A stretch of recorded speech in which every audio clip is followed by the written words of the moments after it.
Chers frères et sœurs bien-aimés, je vous salue de tout cœur.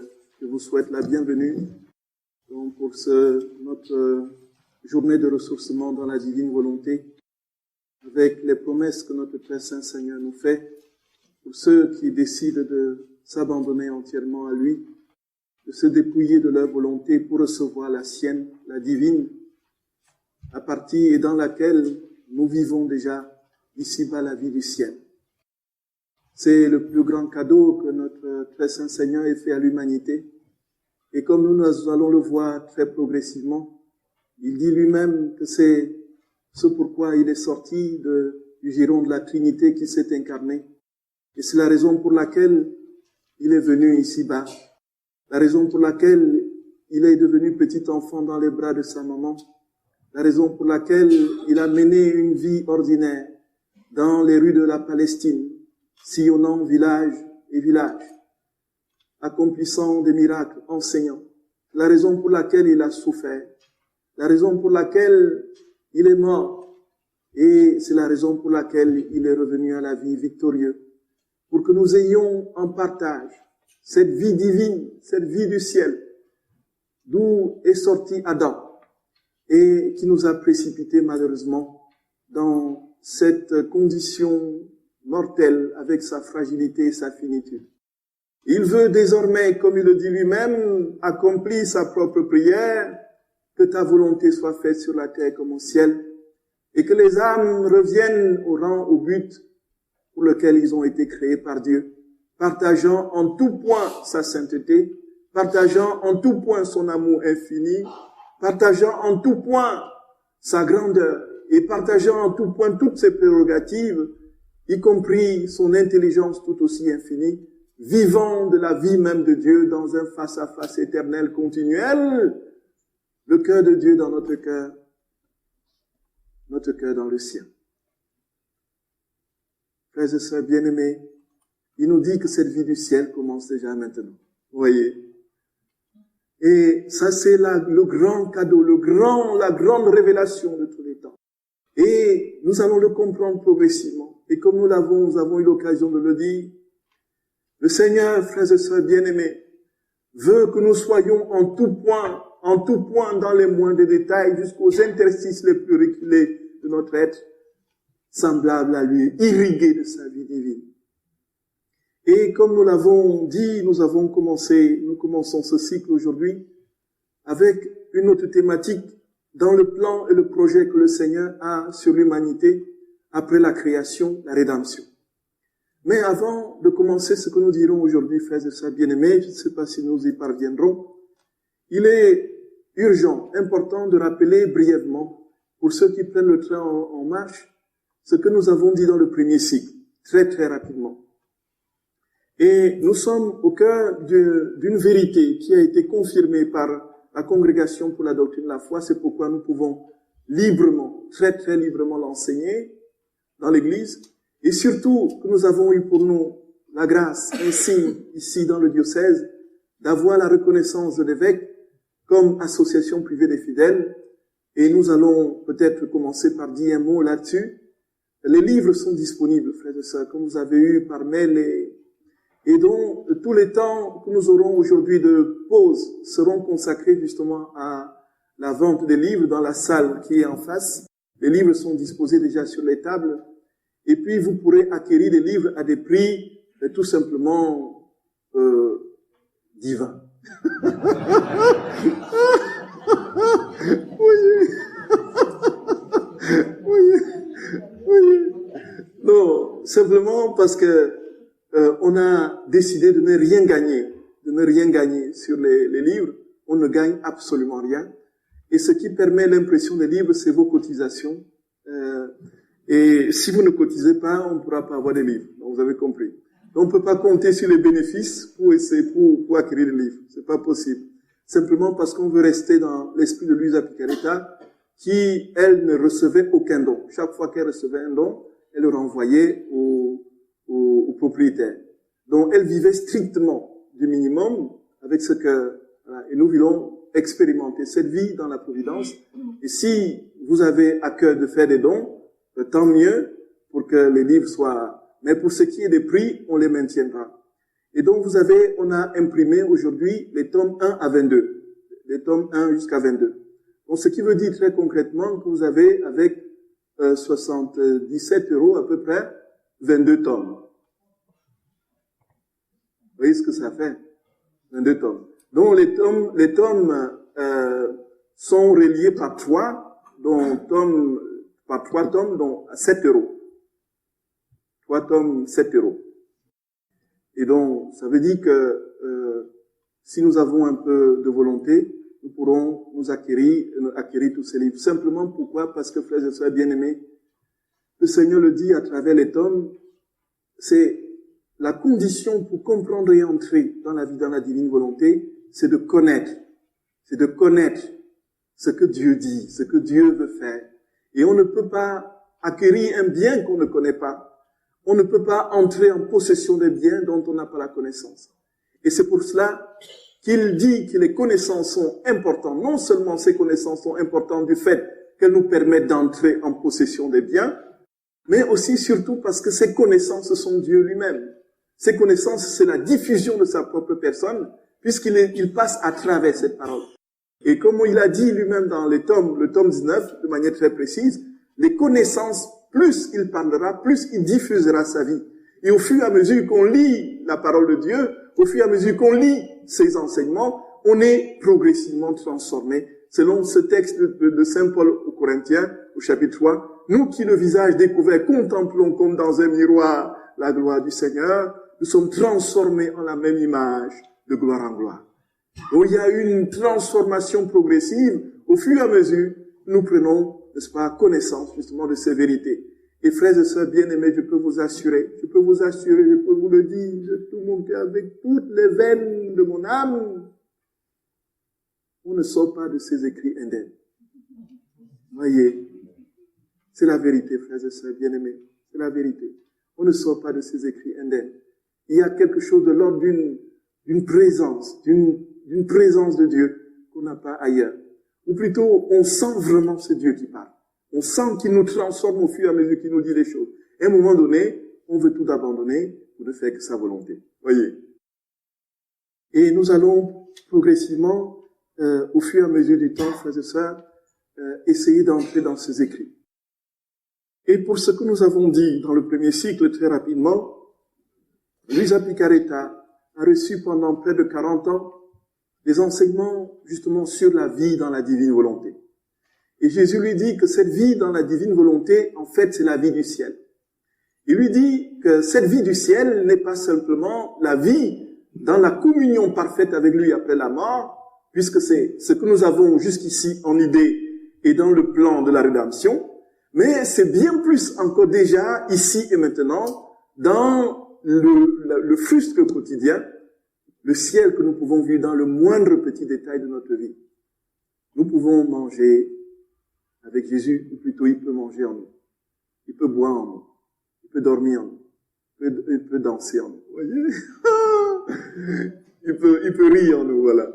Il peut chanter en nous. Voilà.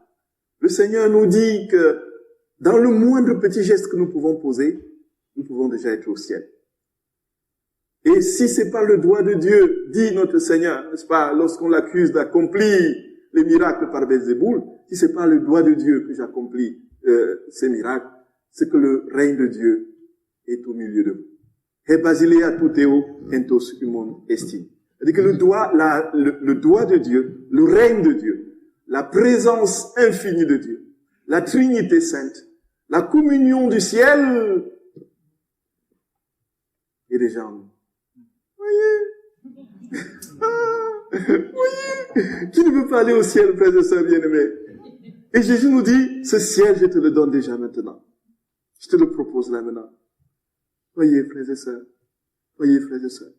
Il dit donc, pour pouvoir vivre le ciel ici-bas, il faut que nous ayons une attention constante à tout ce que nous faisons, dans l'invitation de Dieu dans tout ce que nous faisons. Et d'où les actes préalables, ensuite les actes actuels.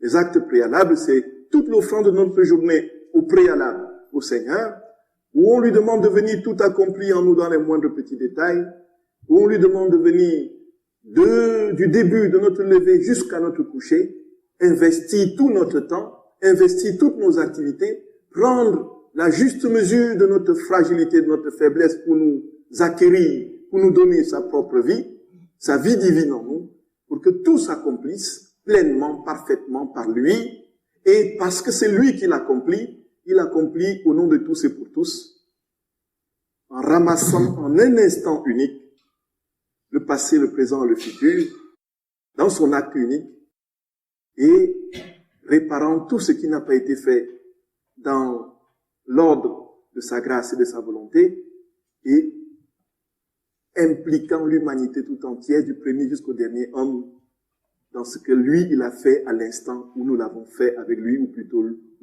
à l'instant où il a fait en nous. C'est inouï. Cela veut dire quoi? Cela veut dire que chacun de nous, ici, peut sauver l'humanité en portant une fourchette à la bouche. Voyez ça? Voyez ça? C'est fou. Si, en portant la fourchette à la bouche, on dit « Jésus, viens manger en moi », on répare toutes les gourmandises de la terre depuis Caïn et Abel jusqu'au dernier homme qui viendra sur la terre. Et parce qu'on le fait, on a l'humanité tout entière en ce moment précis, particulier, qui mange divinement, parce que c'est Dieu qui mange à chacun, puisque dans sa divine volonté, il ramasse tout en un instant. Et les actes préalables préparent les actes actuels. Les actes actuels, au moment où on accomplit ce que nous avons accompli, il y a la présence du Seigneur que nous convoquons. Et si notre mémoire est faillible, le Seigneur dit qu'il supplée par les actes préalables.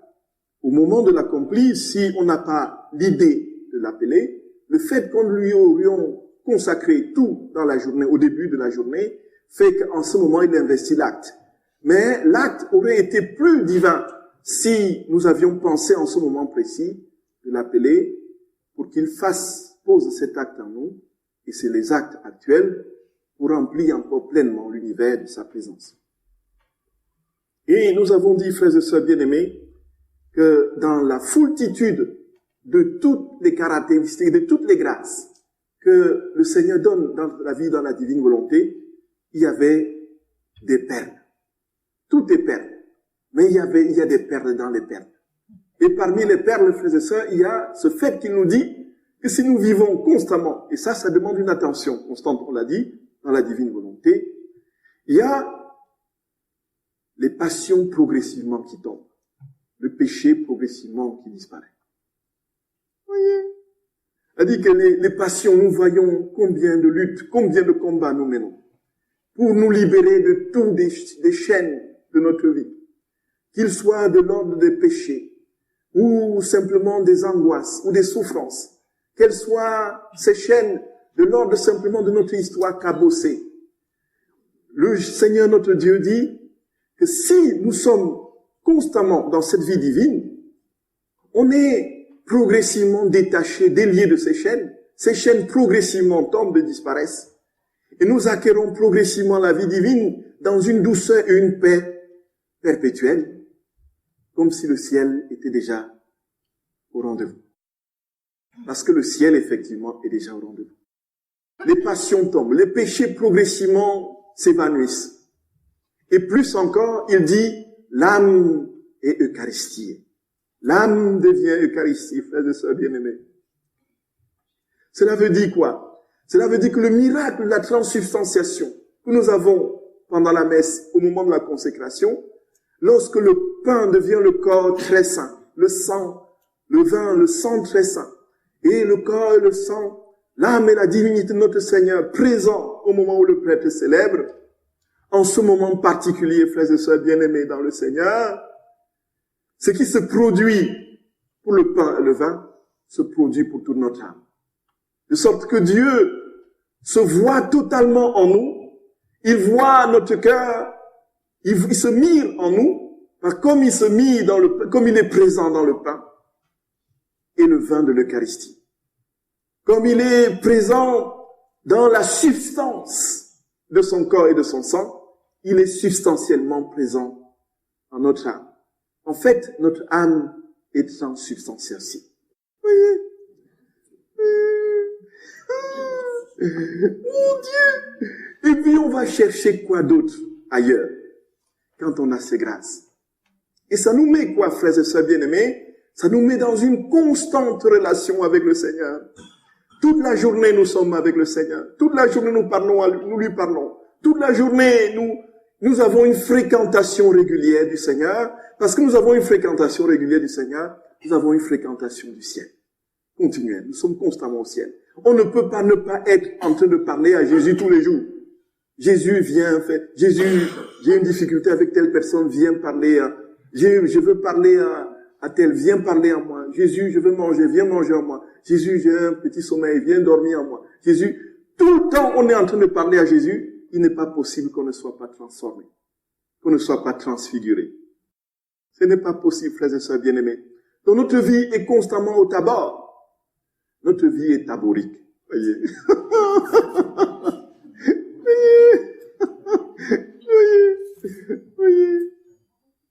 Voyez, mes chers sœurs et frères bien-aimés. Vous voyez.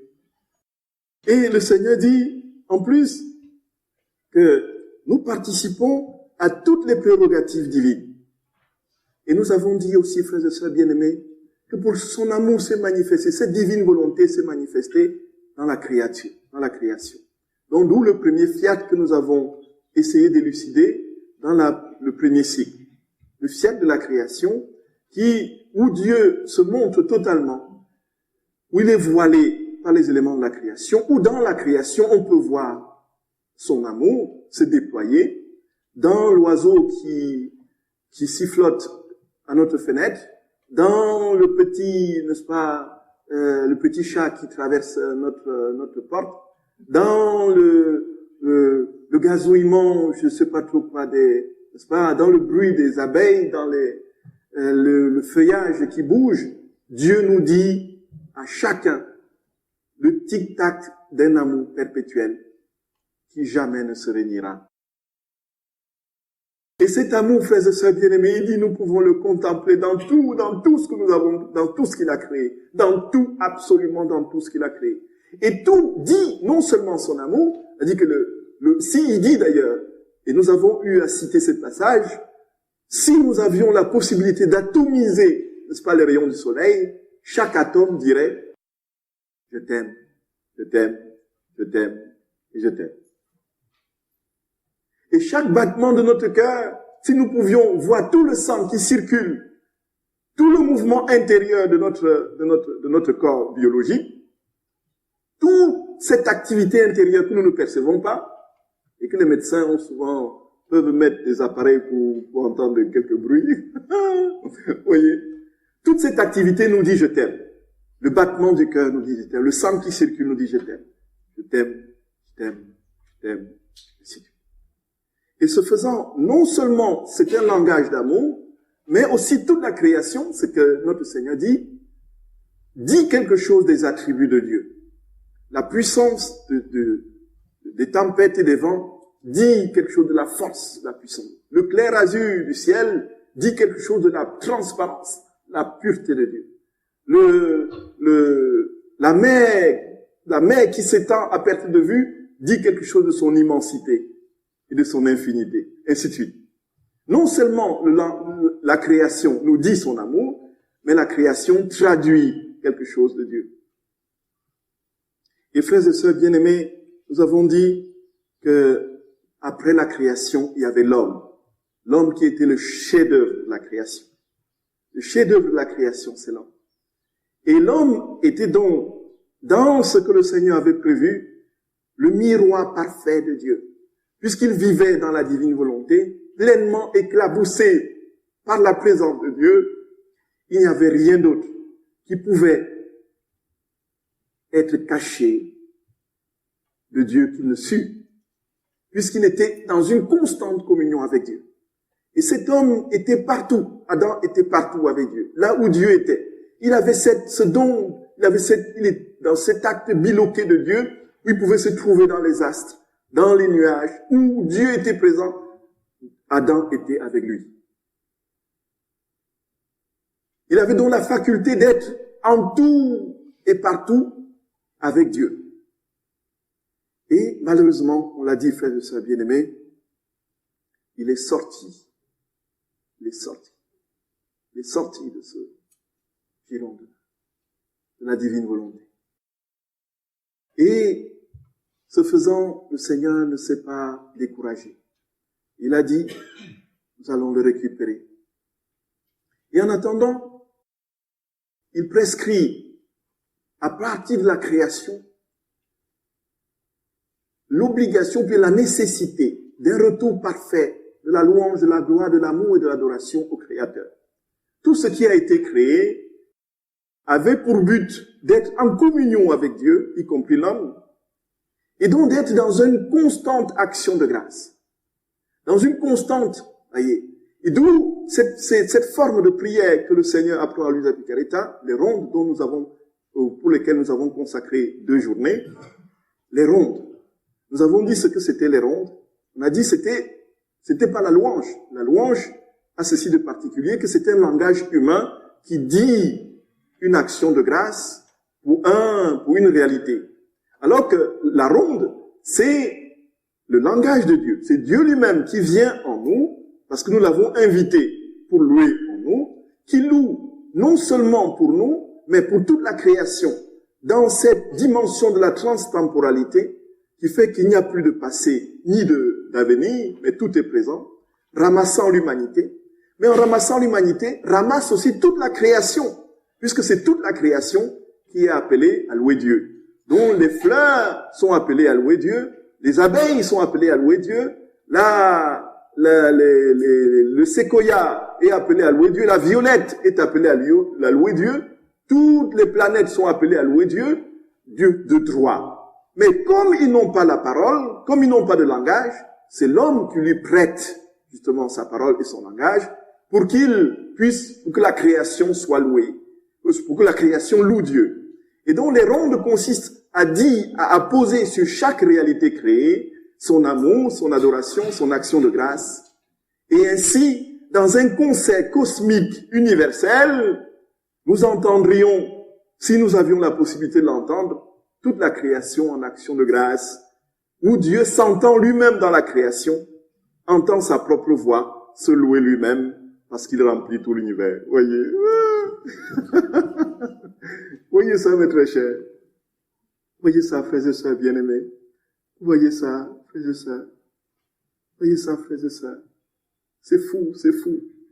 Et donc, les rondes défient la louange. La louange est limitée. Les rondes embrassent l'univers.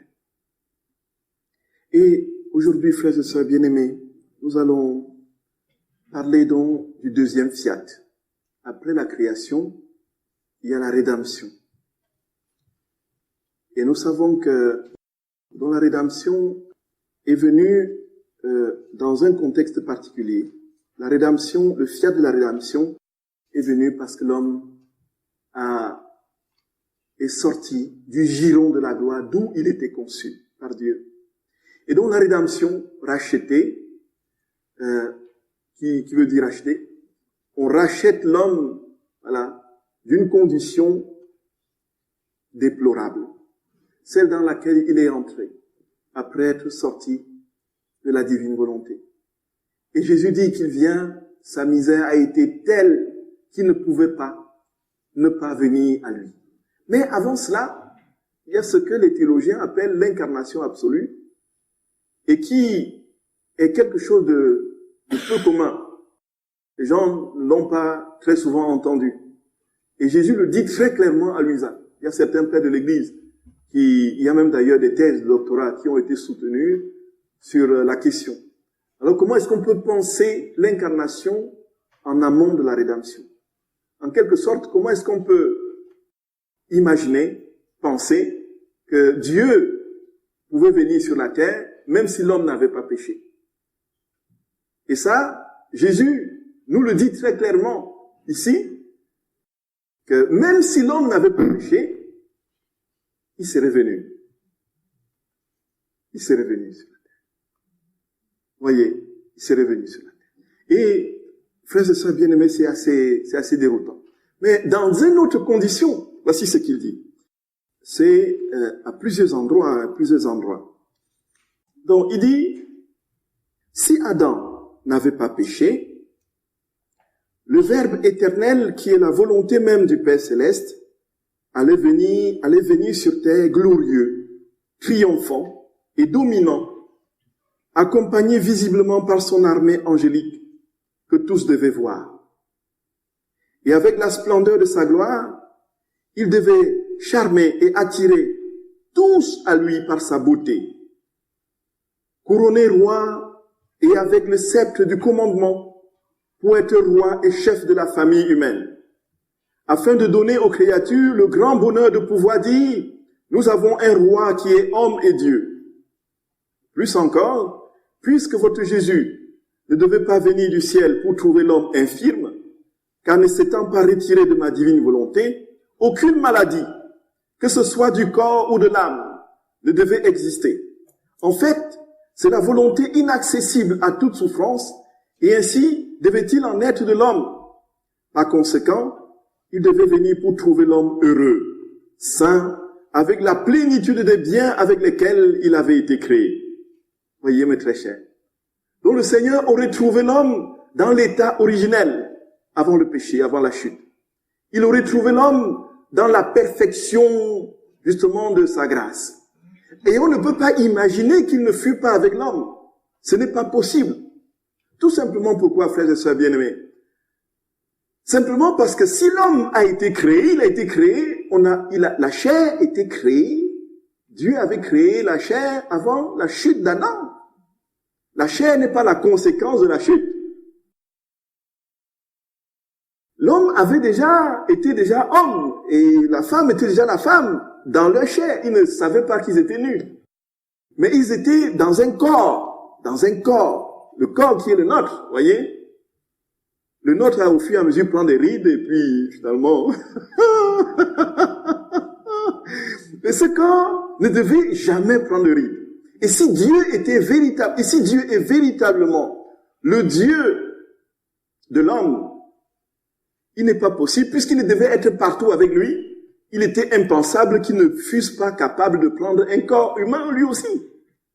Mais il prendrait le corps humain dans la mesure et la proportion, l'attribut du corps humain d'alors.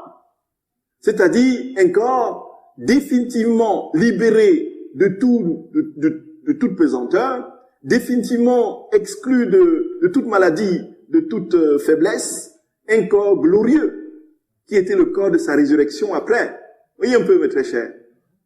Voyez un peu, mes très chers bien-aimés. Voyez un peu. Et donc, on ne peut pas imaginer qu'il ne soit pas capable de prendre un corps. Mais comme l'homme avait péché, il le dit lui-même, il vient prendre un corps, mais cette fois-ci dans la condition de l'homme mortel. Un corps fragile.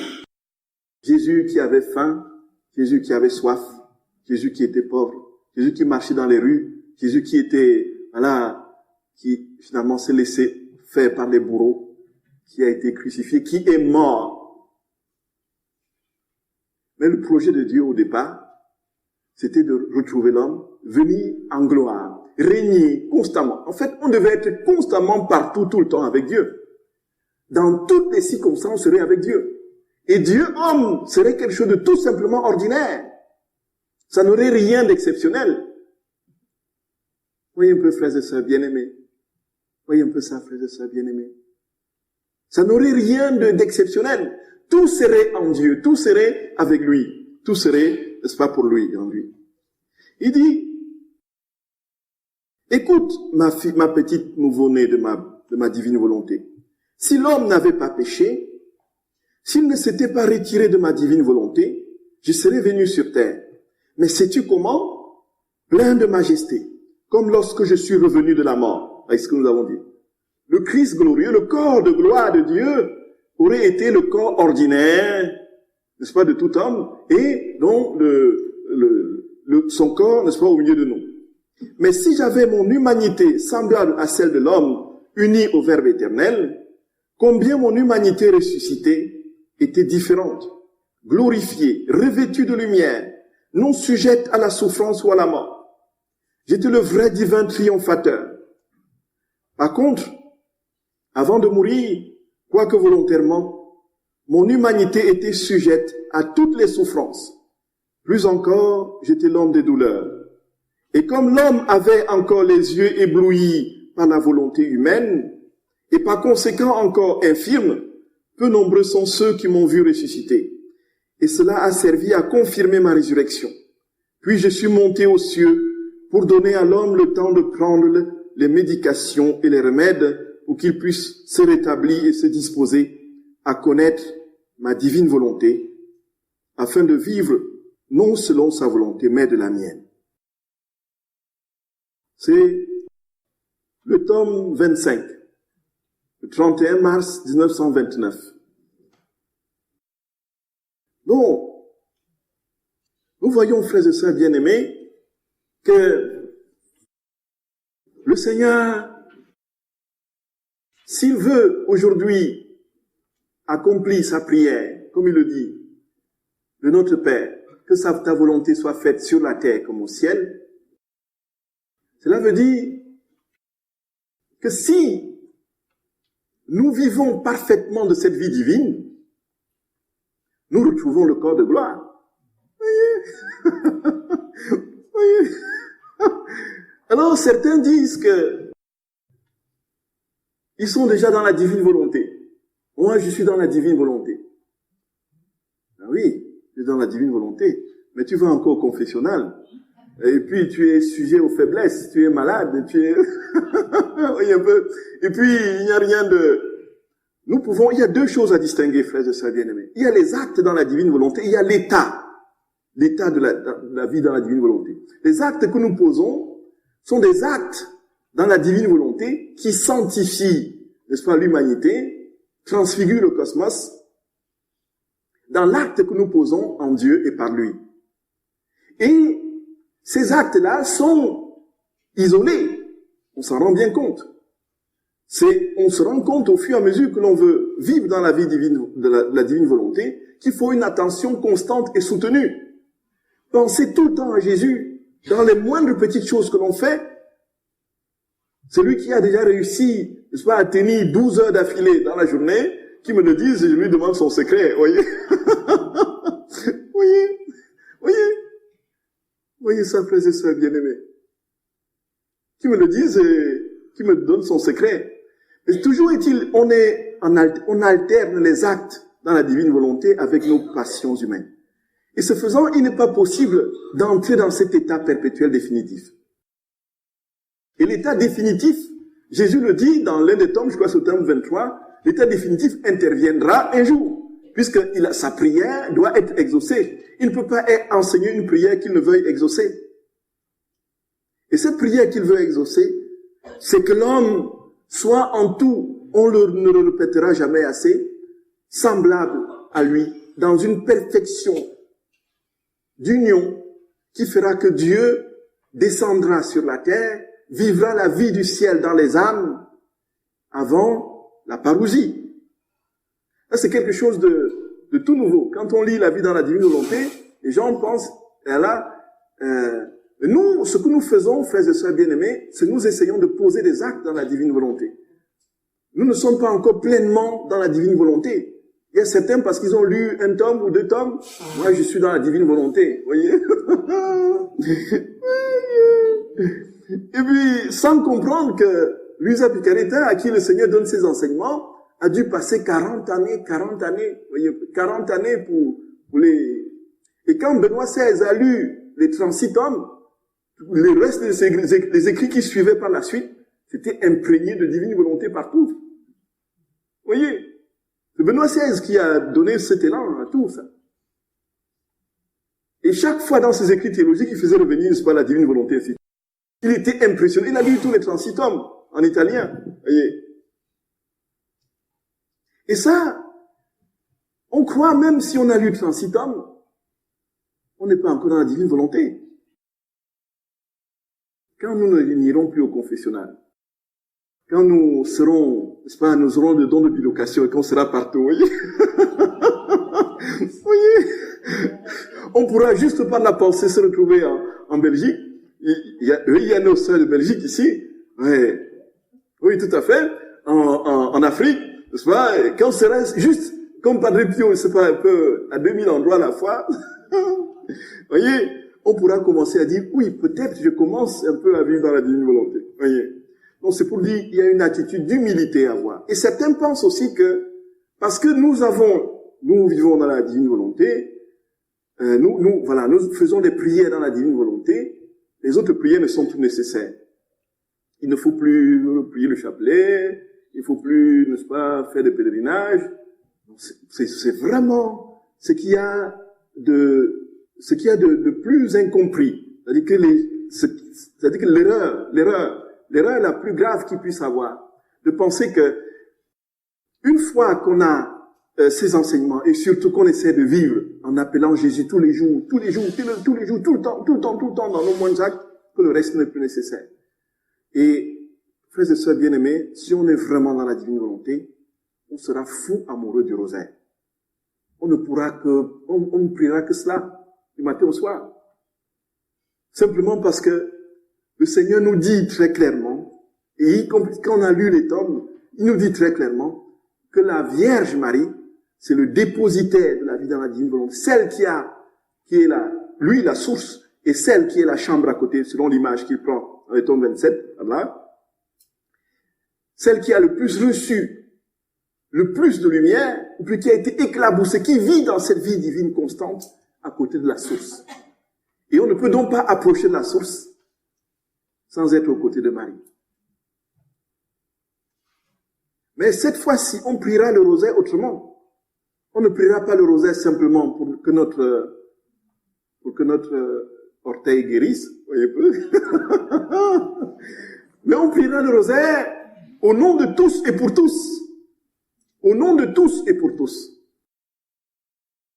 Cela veut dire que c'est vraiment les paroles de Jésus dans la première partie du rosaire qui seront, de l'ange, qui seront appropriées par le Seigneur, qui saluera sa maman avec sa voix de fils divine, et puis il se tournera vers son Père pour dire, avec sa mère, voilà, regarde les pécheurs qui me prient. Priez pour moi, pauvre pécheur, maintenant. Voyez un peu ça.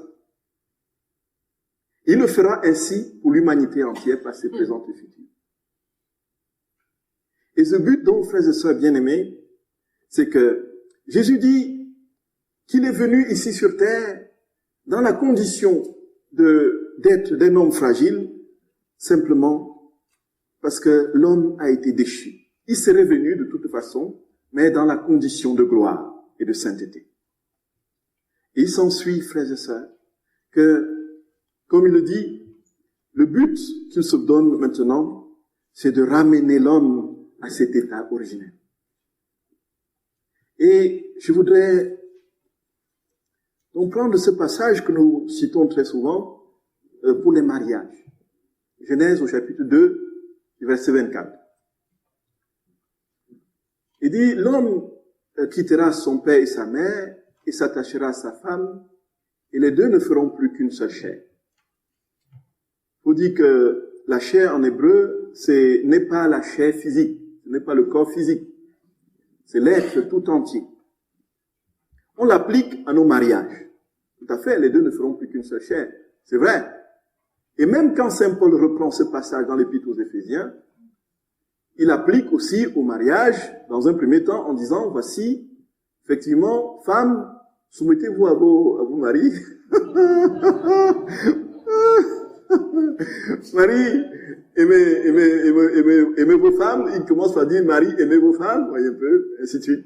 Et puis, femmes, ainsi de suite.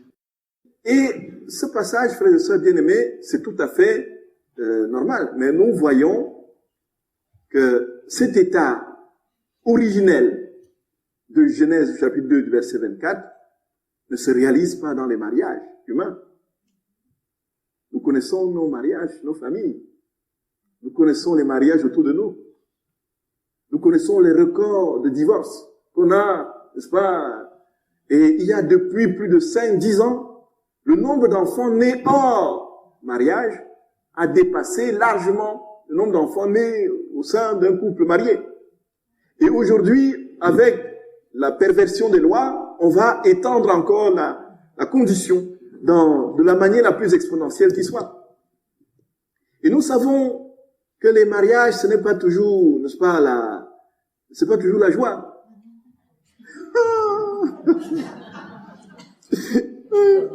Il y a des records qui ont été atteints aux États-Unis. Ils se marient aujourd'hui, et le lendemain, ils sont chez les avocats pour divorcer. On ne dit pas le lendemain au sens figuré du terme, au sens propre. Aujourd'hui, le mariage, et demain, c'est déjà le divorce. Le mariage, en fait, était le dernier recours d'un problème. On se dit, voici, on va se marier. On va se marier à tout prix. Et quand on se mariera, tout sera réglé. Alors, ils se marient.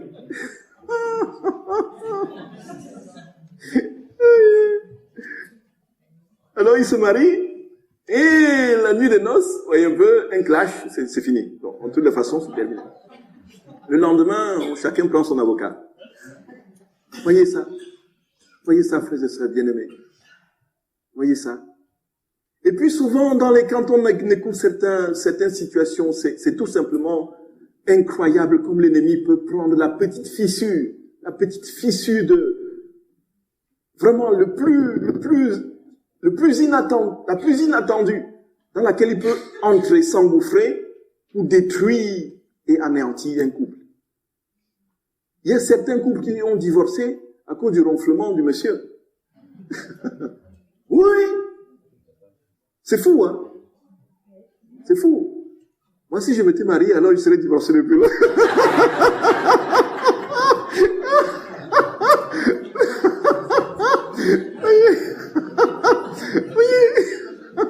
Voyez. Parce que mes ronflements, c'est légendaire. C'est réacteur turbo, hein. Double carburateur. Ne commettez pas l'erreur d'être mon voisin de chambre. Là, je n'aurais pas tenu. Alors, il commence en disant, puisque tu ronfles de trop, on fait chambre à part. On fait chambre à part. Chambre à part, ça commence à se distancer. Moi, je t'aime plus. Un jour, ouais, je t'aime plus. Ça a commencé par là. Nous voyons, frères et sœurs bien-aimés, que ce verset n'est jamais réalisé. Même dans les couples même dans le couple le plus idéal.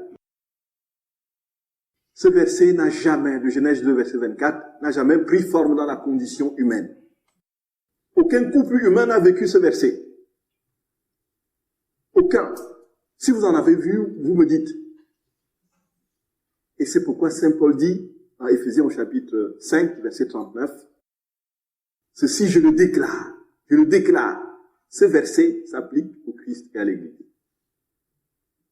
Je le déclare. Il dit, je l'affirme. Ce verset s'applique au Christ et à l'Église. Je vais vous le dire. Il dit, Éphésiens au chapitre 5, verset 32. Il dit, ne sommes-nous pas les membres de son corps, c'est pourquoi l'homme quittera, il cite Genèse au chapitre 2, verset 24, c'est pourquoi l'homme quittera son père et sa mère, il s'attachera à sa femme, et tous deux ne seront qu'une seule chair. Ce mystère est grand. Moi, je le déclare, qu'il concerne le Christ et l'Église.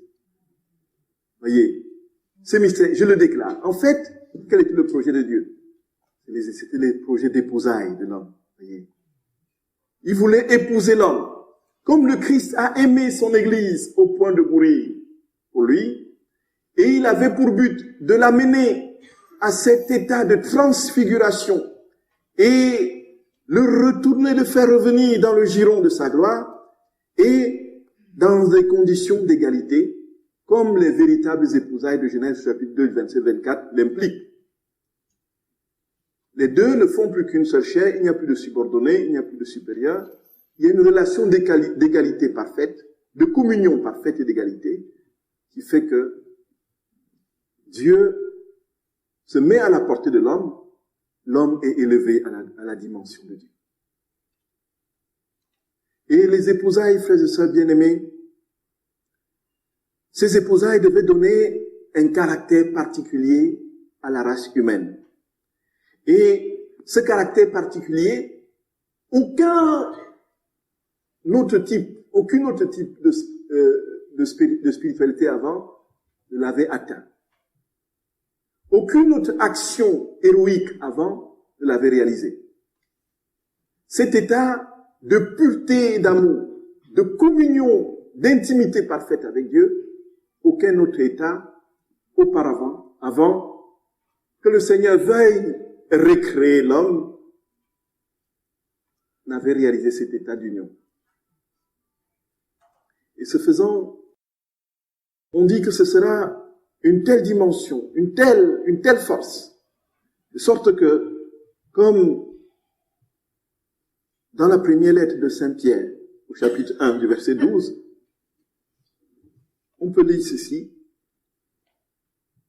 ce n'était pas pour eux-mêmes, mais pour vous qu'ils transmettaient ce message, parlant des apôtres, que maintenant les prédicateurs de l'évangile vous ont communiqué sous l'action de l'Esprit Saint, envoyé du ciel et dans lequel les anges désirent plonger leur regard.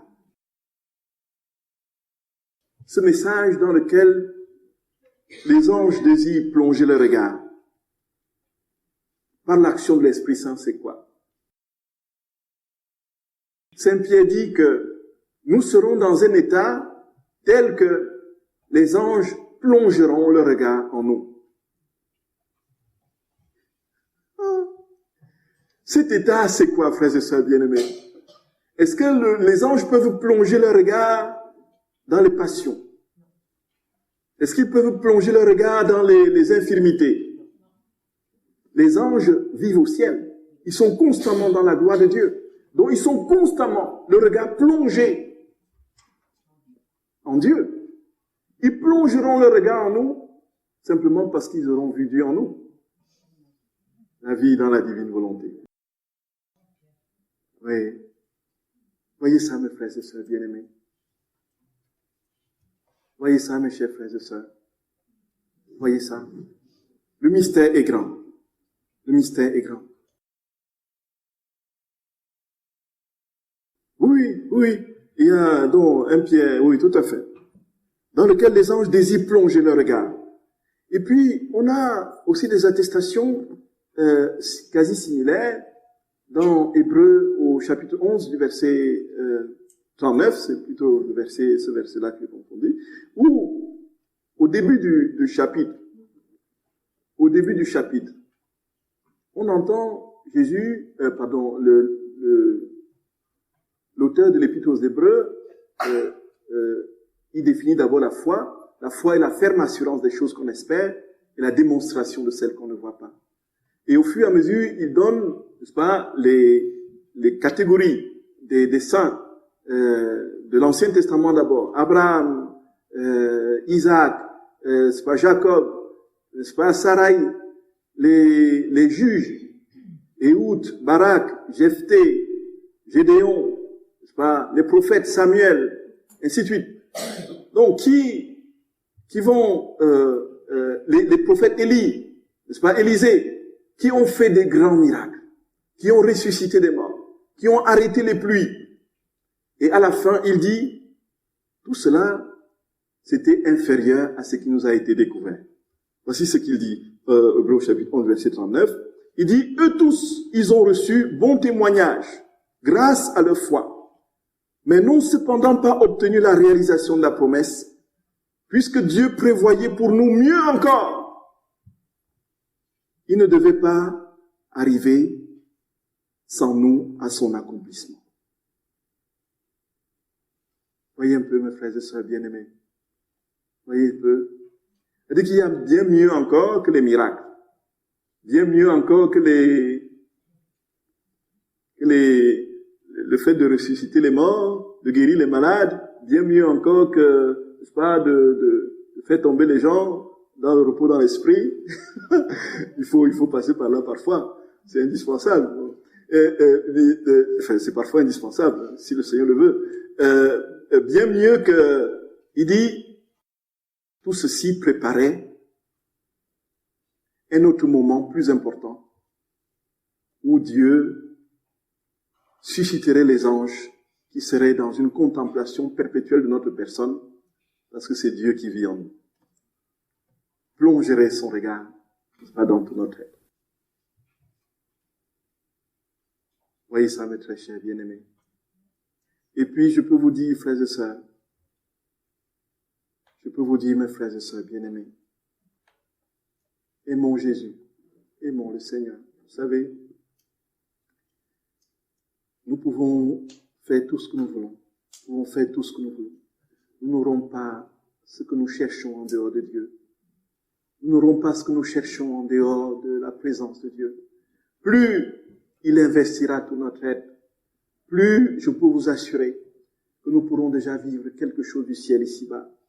Ne fût-ce que par portion, par moment, comme ça, par intermittence. Et c'est déjà cela. Et au fur et à mesure de des intermittences mis bout à bout, nous construisons une vie dans la divine volonté. Et ce faisant, un jour, nous serons surpris, le ciel ne sera plus qu'une formalité, le voile va se déchirer devant nous, le Seigneur sera là. Voyez, voyez mes très chers, et un peu frères et sœurs bien-aimés. Et on ne peut pas ne pas entrer dans la vie dans la divine volonté si on n'est pas une âme de prière, si on ne prie pas. Puisque c'est une prière, c'est une prière constante. La vie dans la divine volonté, c'est être tout le temps en train de prier. C'est être tout le temps en prière.